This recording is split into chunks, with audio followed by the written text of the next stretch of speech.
then change it. Once the purpose is defined, you know what you want to change.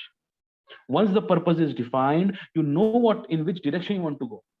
The first thing, you have to define your purpose and you have to change accordingly. You have to implement accordingly, day by day, day by day, day by day. It will be in your subconscious mind.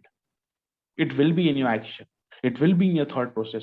It will be there, right? It's better to have your mentorship because definitely your session is very valuable because that is basing on NLP. Whenever you are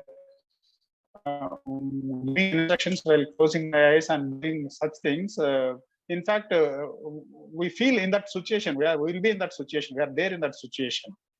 So definitely it is more helpful.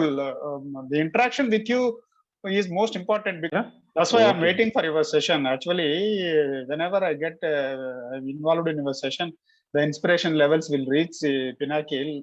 Then